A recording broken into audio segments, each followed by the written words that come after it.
Okay, this time I did a sound check before we started the recording, so the people in the Facebook group, Mysteries with Mr. Belgique, Jerome's group on Facebook, will see the sound check, but the people in YouTube won't see that. We're also getting some weird blurriness. We're also getting...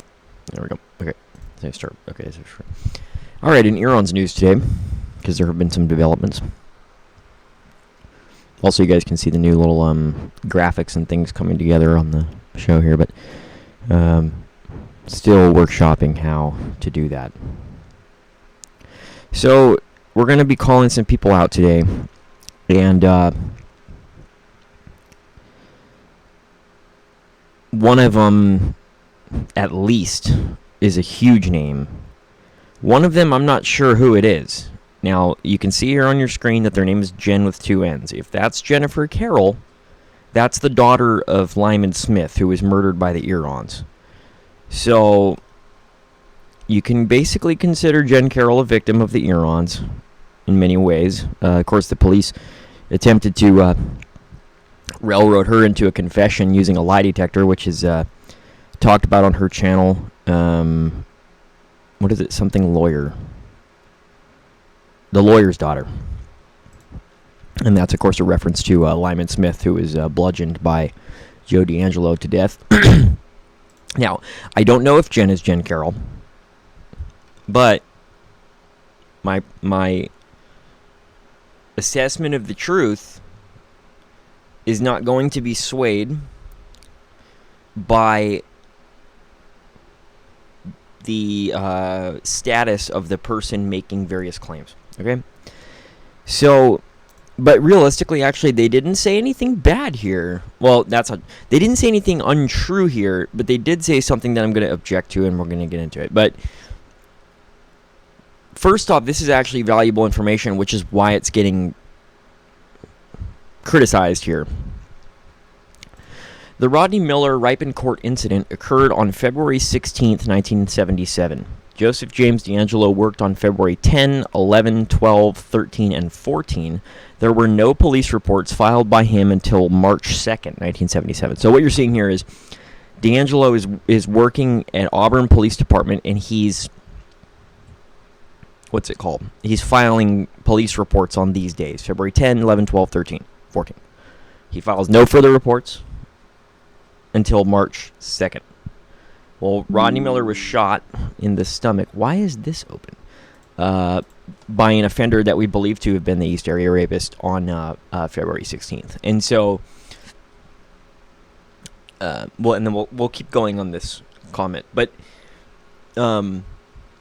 great if that's true that she this Jenn person, I don't know if it's Jenn Carroll. That Jenn Carroll has access to these police reports. Because if... Are we getting lag? No, we're up. We're at a good uplink right now. If the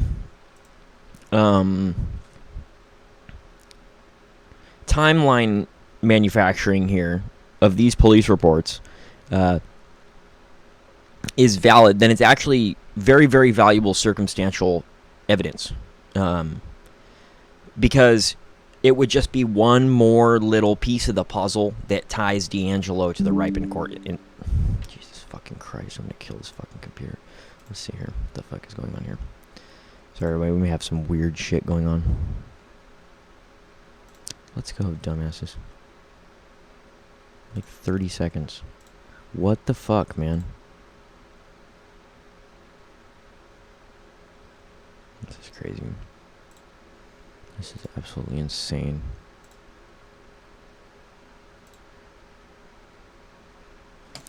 Okay, fuck that. We're gonna do it with a recording. If this is true, then it's very valuable circumstantial evidence because it's one more piece of a puzzle that indicates that D'Angelo is your Ripon Court shooter. Which, guys, duh, you know. But there's still people online who dispute that. And Not too sure why. I think it's because the hair is too long in the composite. And, of course, there's a lot of people, especially in Zodiac world, who just cannot accept that a violent home invading gunman or a violent gunman would ever, never in a million years would he wear a wig while conducting his crimes. But you guys know how I feel about that, especially where Zodiac is concerned. During that 2-week time period, an incident occurred in Rockland, and also, see, I think this is Jenn Carroll. I almost missed this, and I just caught it right now.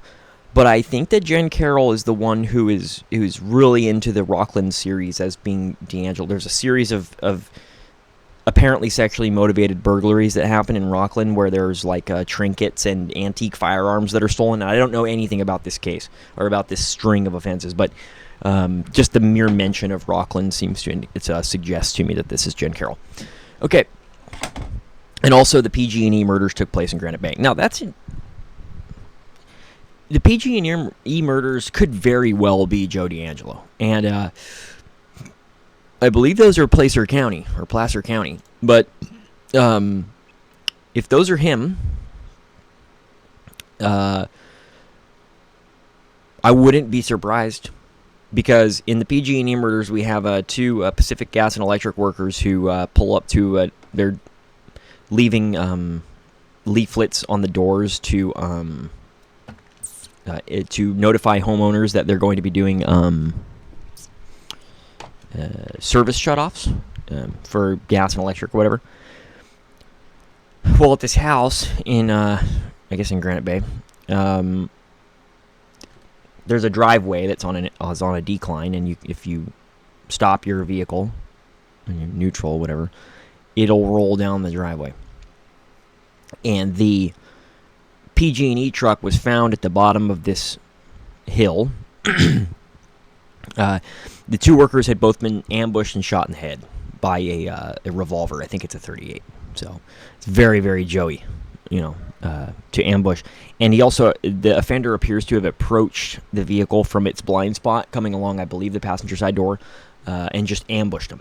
Now, the PG&E workers who were killed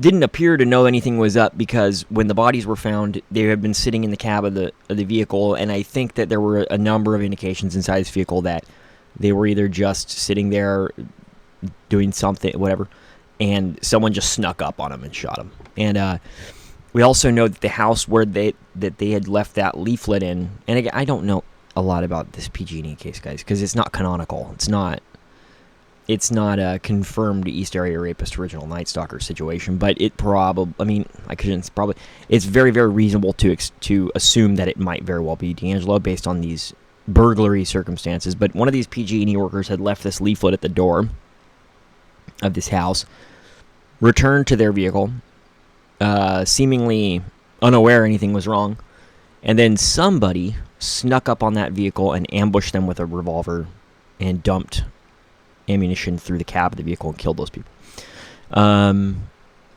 Unsolved. We don't know who did it. But it could be D'Angelo.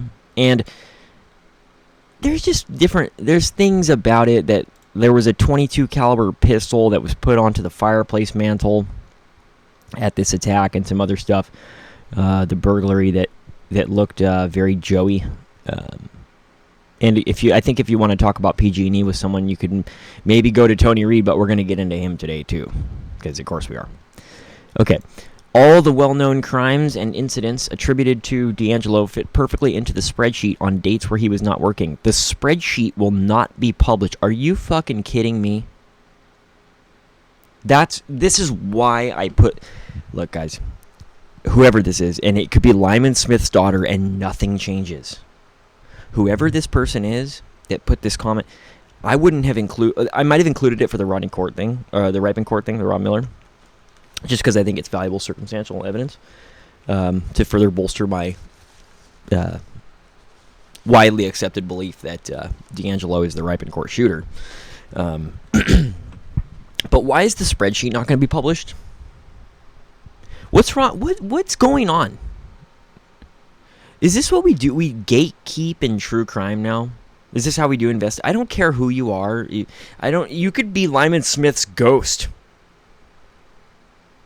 And while I will, of course, give all sentiments in prayers and sympathy in the world to all of the ONS victims and their families, it doesn't justify gatekeeping valuable information from a public that's trying to ascertain what the heck happened here, because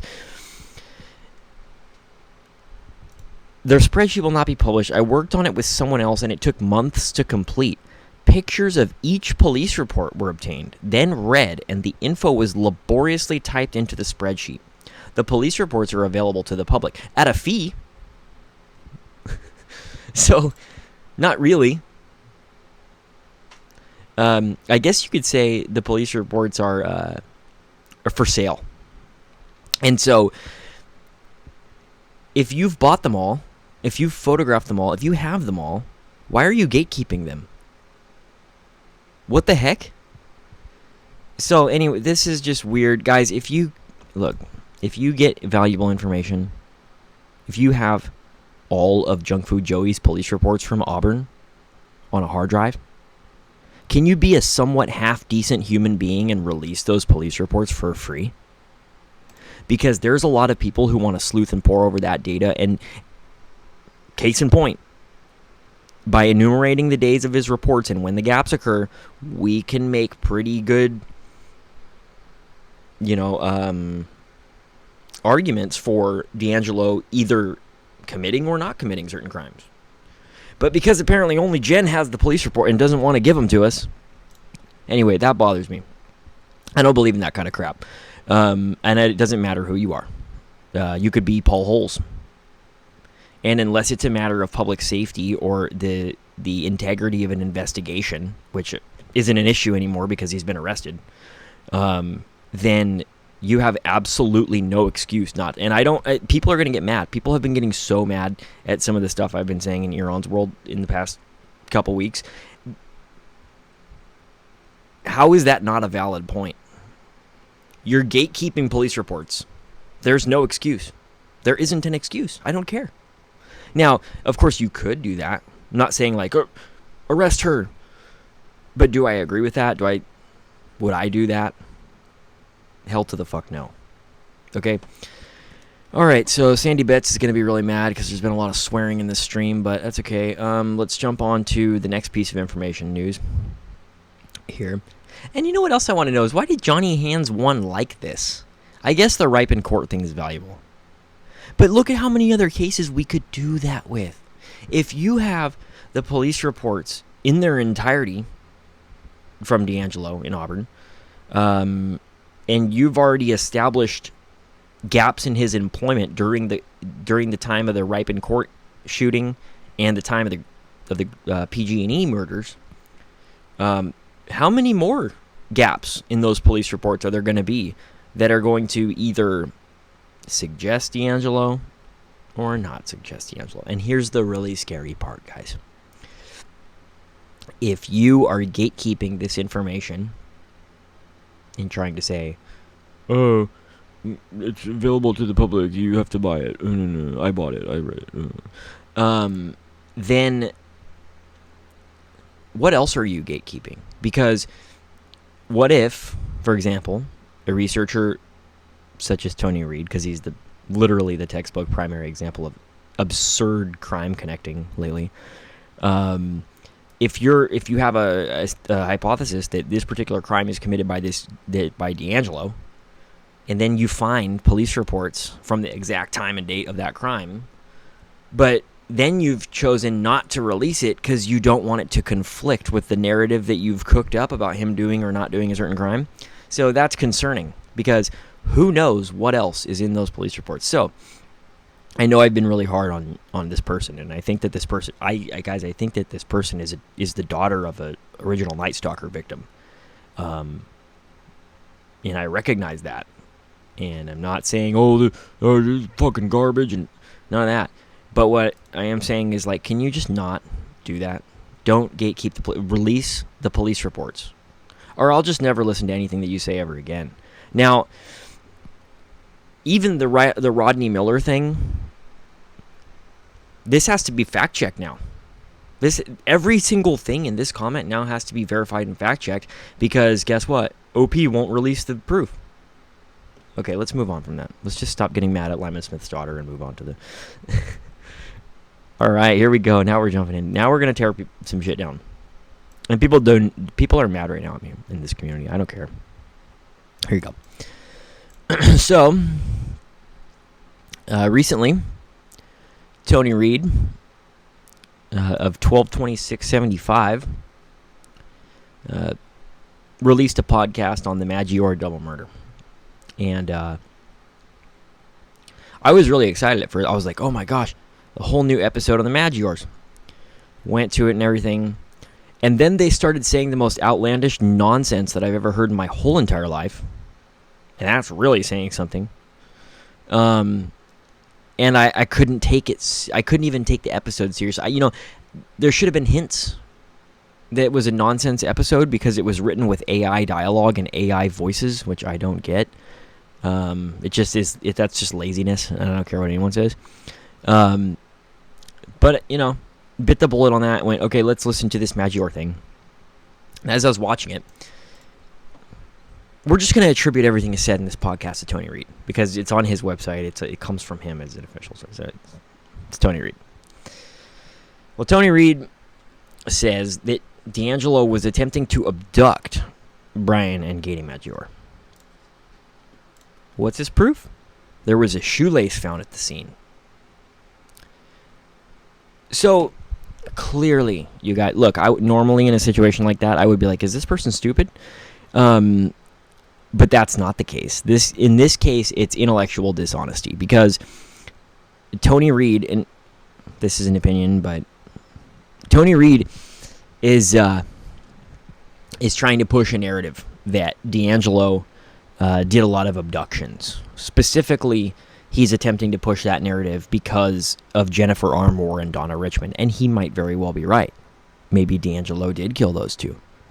But to erroneously claim that the Maggiores was a botched abduction in order to subtly and secretly substantiate that hypothesis, which is from 4-year-old murder, like from 4 years before in a completely different part of California, is not good, I don't think. And guys, Tony Reed thinks D'Angelo was the Zodiac Killer too. So you have to remember that going in. So let's talk the shoelaces, right? Here, I commented on this thread. It was on Iran's gsk.proboards.com, and it's about the Maggiores. I said, why is Tony Reed going on with this, quote, driveway abduction nonsense? Like, WTF. There is no indication that JJD intended to abduct the Maggiores or bind them. The bindings found at the scene simply fell from his pocket in the heat of the moment as he drew either the firearm or retrieved a mask. My guess is the firearm. Remember, the murder weapon is a revolver. A shoelace can easily catch on the hammer of a firearm as it is drawn from a pocket. I also suspect he would have kept shoelaces and the firearm together. If he needed to quickly ditch the most incriminating things, a gun and bindings, he could do so readily. What he didn't account for was having to draw his weapon unexpectedly that night. The shoelace was found approximately 15 feet from Brian Maggiore, the first to be shot. How far away from Brian Maggiore was EAR when the first shots rang out? Come on, Tony Reed, use some basic logic. This complicated dribble you've cooked up is hurting your credibility. Take that for healthy constructive criticism. So, any event, I used to think he was Quester, but then I found a comment that he said Q-Man said something. So unless Quester is talking in third person, and I don't think Quester is that insane, it's not Quester. So he says, curious if they used AI to help write the dialogue too. Makes you wonder how many podcasts in the future will be AI generated. Hopefully none. As far as the content goes, you already know that I respect the 122675 podcasters. Oh, jeez. They were right about the GSK VR connection. They proved their point about Oscar Clifton many times over. They're great about naming names and pointing out the disastrous errors made by law enforcement when almost nobody else will do the same. What? They might well be right about how the Maggiore murders went down. They might also be right about how many of the unsolved cases being attributable to Joe D'Angelo, including possibly the Hakari and Lass murders. But come on, guys, come on. Every single time somebody dies, Tony Reed says it's D'Angelo. It's ridiculous. But D'Angelo as the Zodiac Killer, that just doesn't work for me. You have to factor in the synchronicity going from any of the other suspects. That's a rabbit hole they would be well served to avoid. Totally agree. I know for a fact that this episode of my show is going to be very, very poorly received. In fact, I'm not going to put it on Reddit because Reddit is... people are just going to be angry, especially the whole Jenn thing. All right. So let's break that comment down. Which, of course, I kind of did in my reply, but let's break this one down. As far as the content goes, they were right about the GSK VR Connect. They didn't come up with that idea, guys. This is the thing that... this is what I don't like about Tony Reed a lot now. I'm starting to realize is that he steals somebody else, and he's not the first person to say D'Angelo is the Zodiac either. He'll steal someone's idea, and then he'll claim that he predicted it and that he's so brilliant. This is not guys. He's not good. And my opinion has really shaped and changed about 12/26/75 in the last couple of weeks because I'm watching these things go down. There was a couple-year hiatus where Tony Reed really wasn't saying too much, I don't think, about Irons. But lately he's been blowing us up with all this information. I don't know what's up with this resurgence of activity in the East Area Rapist discussion, but considering I'm part of it, I can't say much about that. But they weren't... okay, they were right about the GSK VR connection. They didn't come up with that idea. That's been said by Visalia police since 1976, guys. Maybe 77 or something. Literally contemporaneously to the East Area Rapist attacks, there was a sizable contingent of law enforcement investigators and individuals who have been saying that he was the Visalia ransacker. Now, of course, we know that that's true. He's pled guilty to the murder of Claude Snelling. But that doesn't mean that Tony Reed gets credit for it, okay? Because he didn't come up with that idea. In fact, the person who came up with that idea was arguably Bill McGowan, who was shot by him. Let's see. Might be right about the Maggiore. No, they're not right about how the Maggiore murders went down. That's the most complicated thing ever. That's like if it started raining and you were like, well, Harp stole my car and reverse engineered it into a rain-making weather modification machine, and now it's raining outside, and I'm pissed. And then saying, they could be right about that. It's just the dumbest idea. No, he did not try to abduct the Maggiores. No. Because if D'Angelo...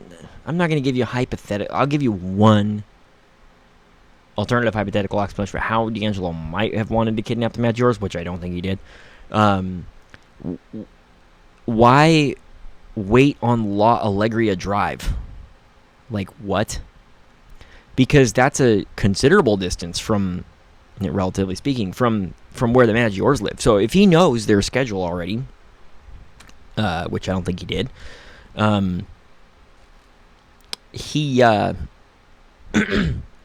could have waited outside the front door of their apartment. As soon as they exited, he could have popped out from the doorway and ushered them back inside, where he could have conducted whatever Tony Reed thought he was going to do with the shoelaces here. But you don't, or he probably wouldn't, and I know this is risky to say, he probably wouldn't wait until they're 20 minutes into a dog walk on a distant neighborhood street that they normally don't travel to abduct them in the driveway at 10 p.m. of someone else. That's so stupid I can't even begin to talk about that. But you guys want to talk about Occam's razor? You want to, but what's more likely? What's not likely?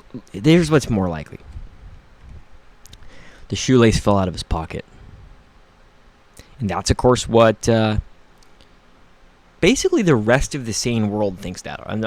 It's not controversial that I say that. And the funny thing is Reddit is so completely disconnected from any semblance of accurate understanding of what the hell happened ever in the history of mankind, that they won't see that.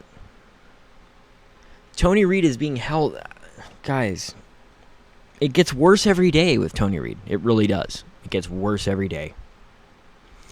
I'm at the point where resting on... this is what I said to any event. I said, I'm at the point where resting on the laurels of Oscar Clifton and the Visalia Ransacker East Area Rapist connection, which scores of investigators had already said publicly, they did, is not enough to outweigh the mountain of bizarre fairy tales 122675 has put out in the totality of their archives. It doesn't surprise me at all that Tony Reed is doing the D'Angelo equals Zodiac insanity. Obviously, Joe D'Angelo was not Zodiac. He should know better, and the fact that he seemingly doesn't calls into question a vast portion of their credibility. Even a broken clock is right twice a day, and I fear that's what we're seeing with the two examples of their achievements you've cited. So that's an extremely intense shots fired comment right there, but I'll stand by that. I guess we do this. Guys, you know the crew of Apollo 1?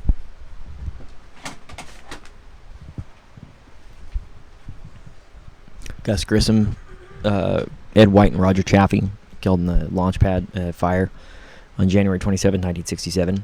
That was D'Angelo. Why not? Go with that, Tony Reed. That'll be Tony Reed's new little theory that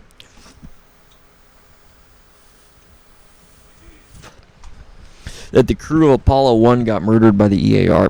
Because we're at the point it's so ridiculous now. It's every single unsolved crime. And the real beauty of that is if you claim that every single unsolved crime is D'Angelo, eventually one of those unsolved crimes might come out to be D'Angelo, and then Tony Reed takes a victory lap, you know. And this isn't even research. It's just shooting at targets in the dark, and then eventually one of them hits the target. And they didn't come up with the Visalia Ransacker thing either. This is a PR campaign by Tony Reed. It's actually very good PR because it has a lot of people fooled. It has all of Reddit fooled.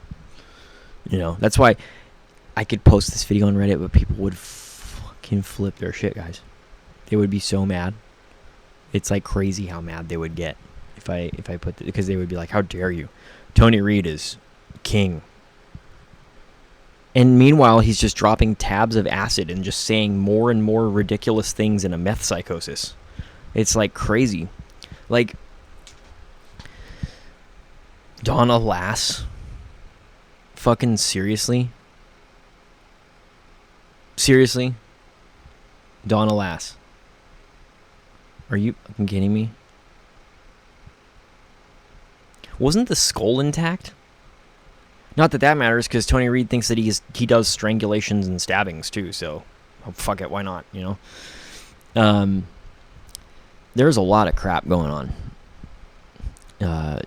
And I guess my little prediction here is that the main reason that that this nonsense is being speculated is because people don't have enough of a mystery to talk about anymore, and or at least don't know how to find it, because there are tons and tons of mysteries in the EAR case that we could talk about and actually solve.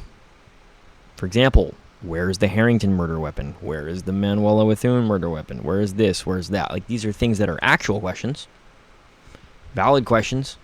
How did he select certain targets? You know, how was the Harrington house targeted? How did he know that Cruz's parents were like? There's so many questions that we could be asking that are legitimate mysteries that people want answers for. And that isn't like, we don't need to make shit up, guys. That's not the way. The way he didn't do every unsolved crime in the history of humankind. Dude, it's like saying when Cain killed Abel, that wasn't him, it was Joe D'Angelo. It's like so stupid.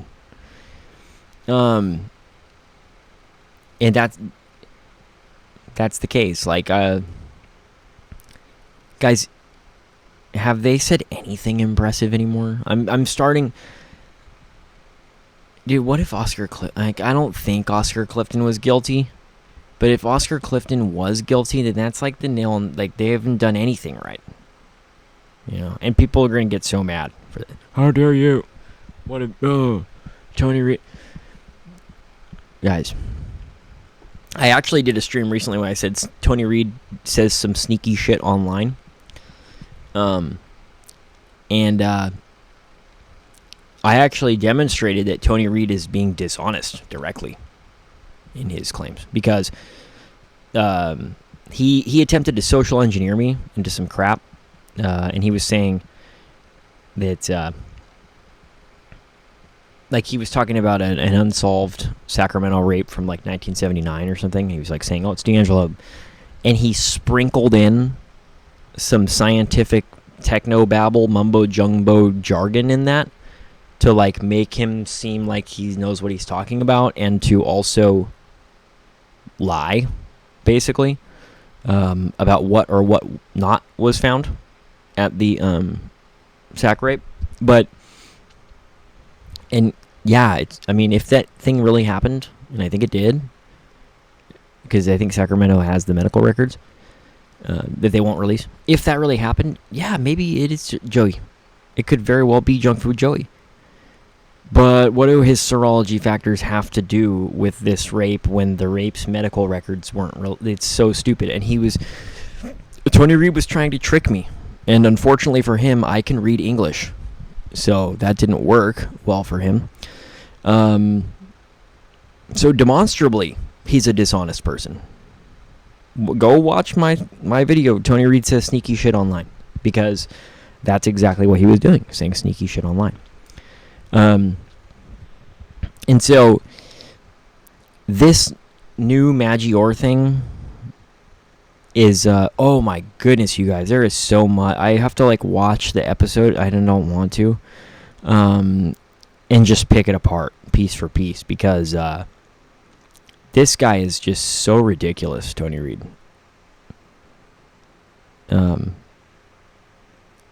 It's amphetamine psychosis, pot smoke drivel that's been coming from that group, and that's not going to be a popular opinion. People are going to be so pissed. They're going to be like, "How dare you?" But if you look over here, the most banned prowler online. I can't help myself. So,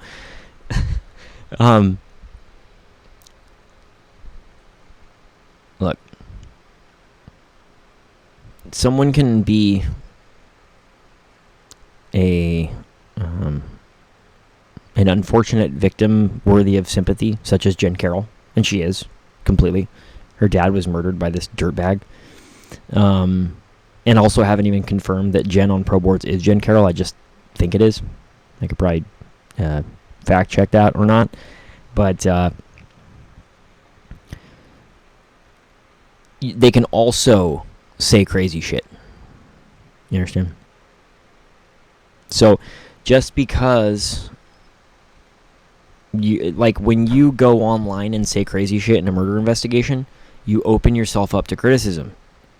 And that really doesn't matter if you knew someone that was, I mean, you know, it could be whoever. It could be fucking Abraham Himmel. You know, the guy that survived the botched original Night Stalker attack. Abraham Himmel could go public tomorrow, say a bunch of crazy shit, and we can't just be like, that's fine, he was a victim. No. Now, I'm not saying Abraham Himmel ever said anything crazy, because I don't think he did. But much like with the situation with Tony, like, your name and your status doesn't permit insanity to go unchallenged just because of the nature of your name and status. That's not fair. It's not scientific. That's a situation where biases are completely running rampant. It's like, yeah, but we can't question what they say because their dad got killed by him. And 100%, all the sympathy, prayers, everything in the world to Jenn Carroll. I know she's had a very hard life as a result of Joe D'Angelo. In many ways. You know, for years and years, she was hounded by the Ventura law enforcement, who hooked her up to lie detector tests and blamed her for killing her dad with a fire log, which is the stupidest fucking thing in the entire world I've ever heard. But I guess they were at a loss for suspects. Somehow I just don't think that 18-year-old Jenn Carroll was able to immediately kill a man with one strike from a piece of firewood, which is what happened at that crime scene. And of course we know it wasn't her, but the fact that Ventura even considered that possibility is just completely insane. And of course that she was very much victimized by Ventura law enforcement in that way. But that doesn't mean that, like, we can gatekeep the police reports. Or should, rather. We can. Shouldn't. And if I see people gatekeeping police reports, like, no, don't do that. What the fuck is wrong with you? What's wrong with you to do that? Why would you do that? Oh, they're available to the public for sale. What if there's people who don't want to buy those reports? Who can't buy those reports? Oh, well, fuck them. Well, fuck you then. So, it turns into just... It's just not cool, because there's an army of people online that will meticulously go over those police reports. And furthermore, if the police reports are not made available, the D'Angelo police report, the ones that he wrote, if those aren't made available, then we can't even fact check whatever the hell she thinks happened, because we don't have access to the reports. And so she can just, with impunity, say whatever the hell she wants. And until someone until someone buys those reports from Auburn, which I'm sure cost 14 arms and legs, because you know how the government is with that stuff. No, it will just go unchecked. So I don't agree with that. Tony Reed. All right, so Tony Reed, dude, come on. The only this is such a dumb theory. The Maggiore abduction theory is the stupidest thing I've fucking ever heard in my whole entire life, and it's just one thing after another with this guy, man. Tony Reed is just one thing after another with Tony Reed, man, and it's gotten so much worse in later years. Like recently, in the last couple months, just so much crap from 12/26/75. And it's funny that it coincides perfectly with him using artificial intelligence to speak his podcast. It's just like here's the quality of 12/26/75. Takes a little dip, does like a fucking free fall speed, World Trade Center 7 style, just straight down. For Tony Reed, because it is it's getting more and more ridiculous. Just completely crazy. So now, to make matters worse, and this is the really sketchy part with Tony Reed, guys. He's so sketchy. He's so sketchy, because he's a disinformation agent at this point. The way that he's making these claims online, he's mixing truthful information with false information, or he's mixing in truthful information with information that you can't verify one way or the other. Perfect example is the ballistics at the Maggiore scene. The ballistics at the Maggiore scene, according to 12/26/75,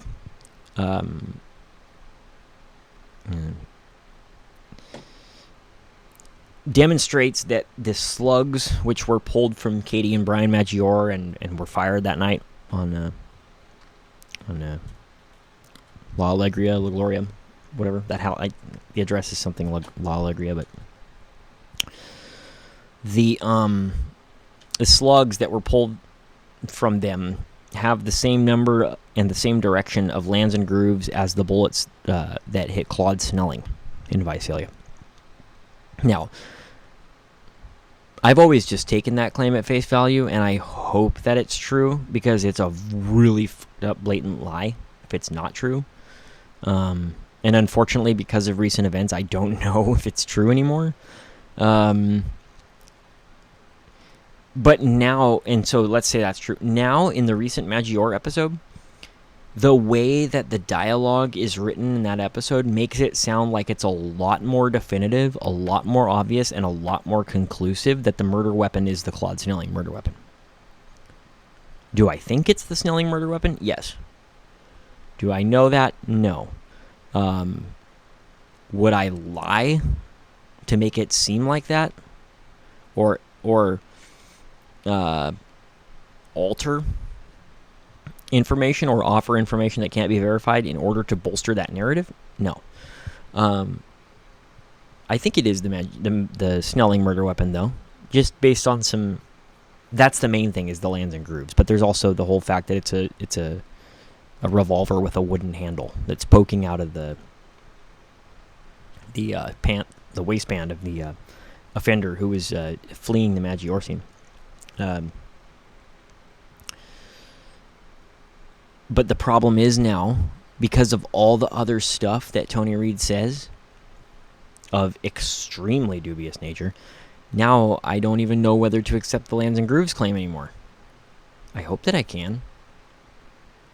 Sacramento's not playing ball, though. Sacramento isn't making that information readily available. And to those of you who say, "Oh, it's not true," then how come in the charging documents Sacramento says that they were killed with a weapon of unknown caliber? Because definitely not. They were not killed with a weapon of unknown caliber. There's like 4 bullets that were recovered at this scene. You got 1 from Katie Maggiore in the head. I think you have 2 from Brian Maggiore. Not positive on that. I think he took 2 gunshot wounds. And then you have 1 that smashed through the sliding glass door of the house near the murder scene. Near a house near the murder scene. Or of the house. I can't speak. And so Sacramento's recovered 3 or 4 bullets, and they can't tell what caliber they are. Have you ever heard of a ruler? So let's talk about this for a second. So let's teach Sacramento a thing or two, okay? Here's what you do, Sacramento. You take the bullet, say this is a bullet, and you go to the base of it like this, and then you take a ruler and you measure the diameter. Mind-blowing stuff, guys. Mind-blowing. And they go, well, you don't... Okay. We have instruments that can measure diameters very, very precisely. In fact, now we have lasers that can do that. So, no, it's nonsense. And in 2018... Sacramento doesn't know what caliber weapon killed the Maggiores is nonsense. So I do think that they're concealing something. If I were to make a reasonable and logical guess as to what is being concealed, I would say that it's the same murder weapon killed Snelling and the Maggiores. Because again, Sacramento was very, very adamant and quite rude to Visalia detectives when they went to Sacramento to tell them, hey, your guy's our guy. And everybody knows this story, that Sacramento flipped their shit, and they did a news article calling McGowan an attention seeker and all this other terrible stuff. And then guess who was right? And so when it was shown that Visalia was correct, that it was the same guy, then Sacramento, did a cover-up to conceal the fact that the murder weapon from the Maggiores is the murder weapon from the Snelling case, solely, entirely, in an attempt to protect their reputation, which is horrible to do. So, honestly, I would be worried that such behaviors would open up grounds for an appeal for the Maggiore murder conviction, and maybe Snelling. Though I guess at Snelling they were more honest about the ballistics information that was recovered. But definitely Sacramento is covering something up with the Maggiores, and it specifically relates to what caliber weapon was used to kill them. Why would you want to do that? Why would you not release the lands and grooves information? Why would you not release the caliber? Only thing I can really think of is that it would prove that not only was the Maggiore killer the killer of Claude Snelling, which we know, but it would prove that that information has been right in front of them all along, since the 70s, and they can't have that because that makes them look bad. So everybody play a little tiny violin for Sacramento and get very, very sad for poor Sacramento because, oh no, they were wrong about something. How terrible. And they can't admit it. Not that it matters. In fact, if they would be honest and be like, hey, we're so stupid, guys.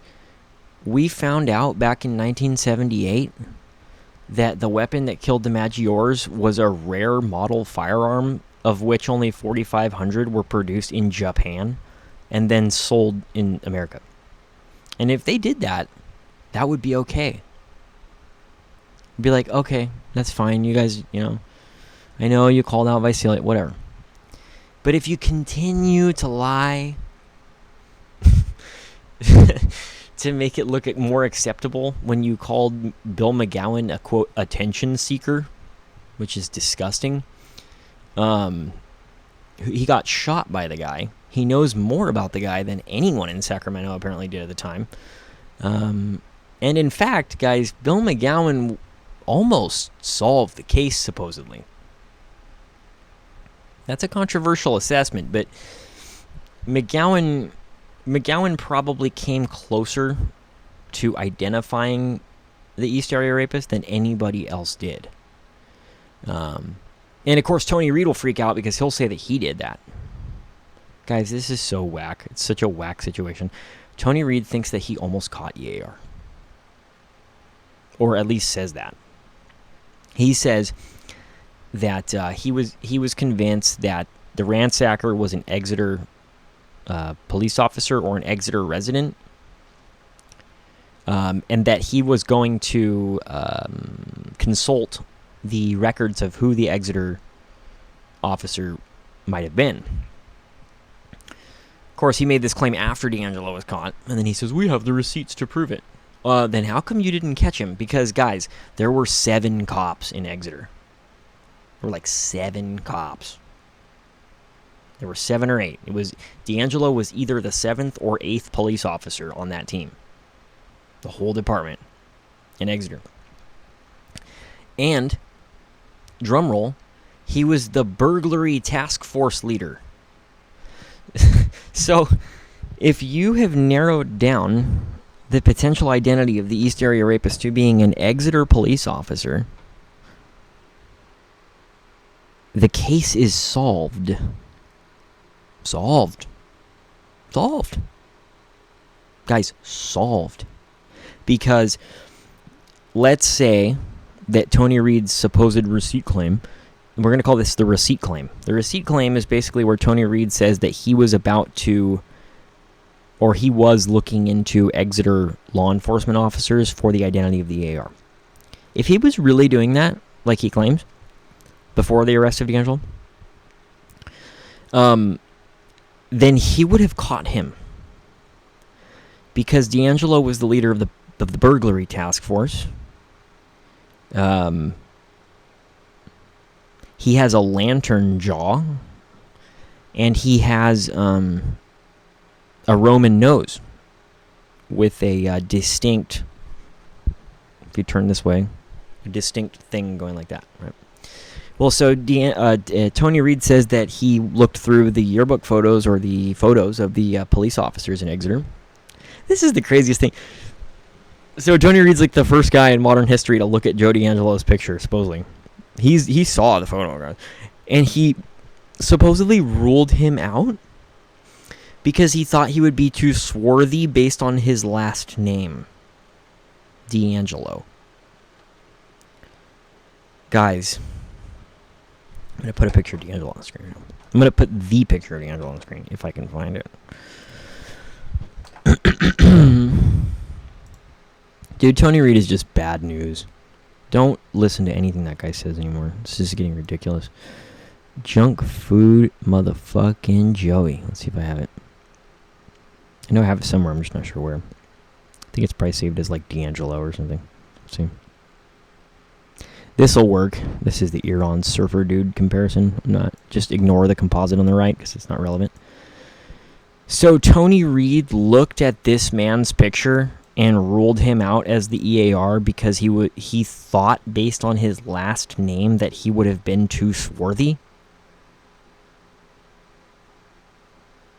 Does Tony Reed think that we're mentally retarded? Here's the thing about looking at a picture, you guys. That's a better way to determine whether or not someone is swarthy than their last name. So Tony Reed supposedly saw this photo with his eyeballs and ruled him out because his last name indicated he would be too swarthy. That's a white guy if I've ever seen one. In fact, I always thought he was blonde in this photo, and that's just so funny because there are so many EAR witness descriptions where there's a lot of uncertainty about whether or not D'Angelo had, or the EAR had, blonde or brown hair. And looking at this photo, you can totally understand why. Even though it's black and white, the color of his hair is such a wobbler between blonde and brunette that for literally years I thought this was a blonde guy. Doesn't he look blonde? But I guess not. I guess he had brunette hair. So, and then once you consider that possibility, and then you look at the photo, you go, oh, I could see that now. I get it. It's brown hair. It's not blonde. But what the hell is Tony Reed talking about? So he saw this photo and ruled him out? Why would you need to make an assumption or an assessment of how swarthy a person is based on their name if you simultaneously have their photograph? Is that not retarded? Does anyone else see how retarded that is? Okay, let's mute this. Man. And I don't get people, oh, he's going too hard on these guys. He's trashing people. It's like, but I'm only trashing people who do shady shit, guys. That's it. Only trashing shady people. Don't get too mad. People get mad. They're like, you can't trash that person. He's a researcher. It's like, yeah, but he's a liar. It's just crazy. The whole thing's crazy. So, if anyone's wondering what I think about Tony Reed, I think he should just stop making... He should just get off the internet, dude, for a little bit. Or at least get out of Iran's. Because, like, this is getting so ridiculous. The Maggiores were abducted. That's so dumb. It's too dumb. It's too dumb. And we can't just rest on these laurels. We can't be like, well, we were right about Visalia. Therefore, I am so smart. It's like, you didn't come up with that idea, dude. It's just stupid. It's so stupid. But he's great at PR. You know what Tony Reed is really good at, guys? Lying to your face. That's what he's really good at doing. I know it's a really harsh thing to say. But it's just true, man. It's true. And if I wasn't such an obsessive assessor of detail and a meticulous reader with much passion for the case, I might have gotten tricked by Tony Reed and his serology factors claim, whatever that means, because it was clearly an attempt to be dishonest. And I'm just tired of 122675, man. And now they're using AI to produce their pod. I'm just not even going to listen anymore. Unfortunately, though, in many cases you have to, because what happens is Tony Reed's reputation precedes him, and so he can say whatever the fuck he wants, and people are like, oh my god, Tony Reed said this, therefore. It's like, halt, halt, halt. He's not so great. He just isn't. He isn't. What has Tony Reed's work, like, it's muddying the waters, guys. Because now I've previously claimed that the Snelling and the Maggiore murder weapon was the same weapon. You know why I made that claim? Because of some stuff that I read from Tony Reed. And I have to just hope that it's true information that I read. I don't know now if that's true information. And, once you get caught being a dirtbag and lying, then you have to fact check everything that someone says. Doesn't mean Gerald White, the moon hoax guy, used to say, you can never trust a proven liar.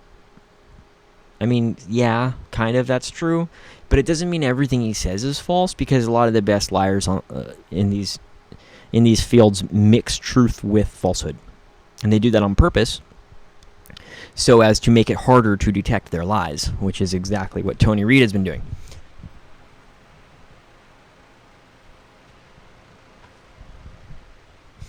And I don't know if Tony Reed has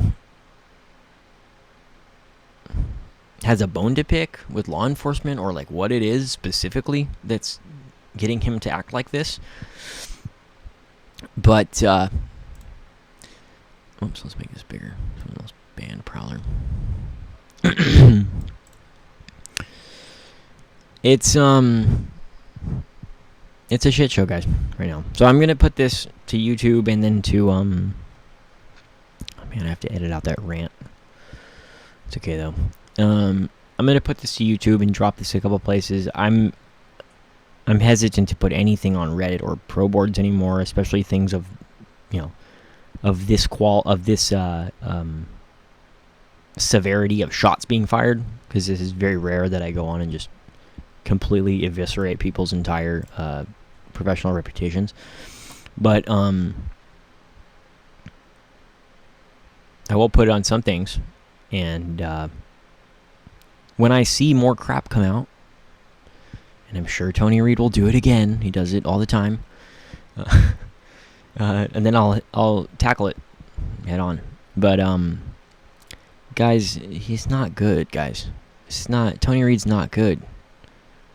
He's not up to good stuff, guys.